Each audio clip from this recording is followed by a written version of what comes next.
Those were the headlines that we're tracking for you this evening on What's Brewing Today. Finbox is making big moves in the world of digital lending. The Bengaluru-based fintech has raised $40 million in a Series B funding led by Westbridge with participation from Aditya Birla Ventures and A91 Partners. Already powering credit infrastructure for over 130 lenders, Finbox now plans to scale globally, deepen its AI-driven product stack, and build the rails for the next generation of lending. Joining me now to discuss this further is Raja Deshpande, the co-founder and CEO of Finbox.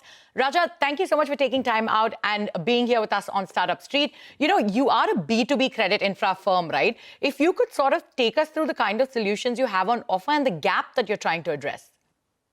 First of all, thank you for having me on the show. Finbox is a vertical SaaS in the B2B space, and our infrastructure starts from the distribution layer, which is the embedded finance piece, which is an API piece that enables a bunch of LSPs, as RBI calls it, digital platforms, to offer credit seamlessly.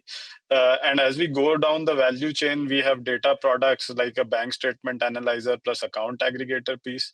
We have platforms like Sentinel AI, which is a decisioning system and a rules engine. And then we have the entire loan origination system stack that supports personal loans, business loans, loan against property, as well as housing loans now. So basically, there are multiple gaps that we are looking at. One is all of the lenders are always looking to build omni-channel experiences for credit, which is be it building out channels between digital sourcing pieces as well as pieces in the offline mode. And digital transformation is also a big need where they are trying to unify a bunch of the software that they've bought in the past, which is legacy. So we solve all of this in one shot.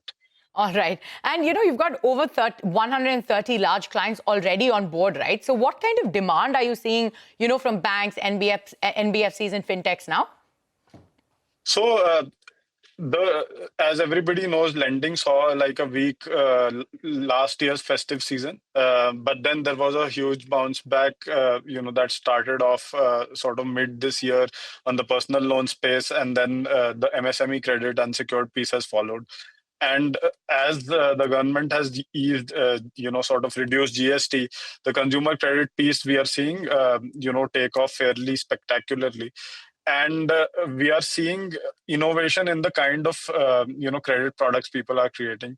For example, one interesting credit product that has, over the last year done really well for us is the equal daily installments piece, where all of these customers, all of the platforms like BharatPe, PhonePe, Paytm, they embed credit into their merchant apps and then through our pipes offer credit to their merchant base. And we are doing upwards of 400, 500 crores per month on this within sort of a year and a half. Right. So what we are seeing is that innovation on credit products, experiences, etc., increases in the upcycle. And this is what we are seeing now. We are also seeing banks participating more and more in digital lending starting last year. A lot of post-COVID, sort of digitization focused on the liability side. But then the asset side, which is the loans pieces, have come together fairly well. And we are seeing a lot of demand, because of the innovation piece, as well as the consolidation and digital transformation pieces from banks. We're running out of time, so if you could quickly tell us, you've raised this $40 million at this point. How do you plan to utilize these funds? What's on top of the agenda? So 2-3 things. One is to expand our product portfolio. This is a large value chain, and we are, as I said, vertical SaaS player. Second, we are expanding into multiple geographies, including Southeast Asia, Middle East, and the developed markets as well. And third is a little bit of inorganic activity going forward in places where we find high quality assets that can add to our product portfolio. Sure. And you've been growing 100% year on year across your product verticals, right? If you could share where your revenues stand today and how your solutions are helping lenders manage NPAs more effectively. So we are at shy of, near the 15 million, 15 to 16 million sort of mark. I think this month, hopefully, we cross that. But see, as I said, right, NPAs are managed at various points. One is, of course, the entire underwriting. How do you adjust underwriting while onboarding the customer? And then the second piece is on the collections management side, where we have products such as CollectX, which gives early warning signals to customers on, so the lenders on their portfolio. So both on the underwriting side, where we enable lenders to iterate on their credit policy and then sort of create more effective credit policies, but then also on the portfolio management side, where we give them early warning signals on how to manage their portfolios better.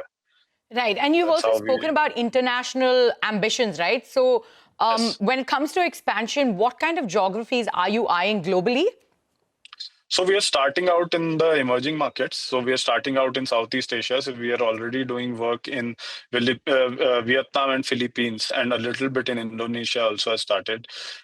So those are geographies that we will double down on, this year, and then we will start working in the Middle East markets, and then potentially in the US in sort of 3 or 4 quarters. Sure. And, you also spoke about inorganic growth plans where you see, something that could be important for the company. So where do you stand on that front? What kind of companies are you looking at? Are you in talks with anybody at this point? So we look at this opportunistically. We have, we've evaluated certain opportunities in the past, 3 or 4, but there are 3 or 4 things that we look at. One is, the quality of the technology stack and the product. So basically the integratability of that product into our existing technology stack. Second is the maturity of the founders and sort of the matching of the vision, so as to we want to be working with them at least for 3 or 4 years. Third is maturity of the GTM stack and the quality of revenue.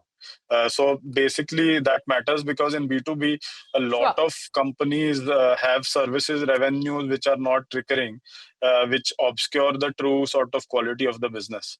All We right. want recurring revenues for the business to be So able to acquire. Yeah. still looking out for opportunities there. All right, Rahul, thank you so much for taking time out and being here with us on Startup Street. Thank you. Thank you.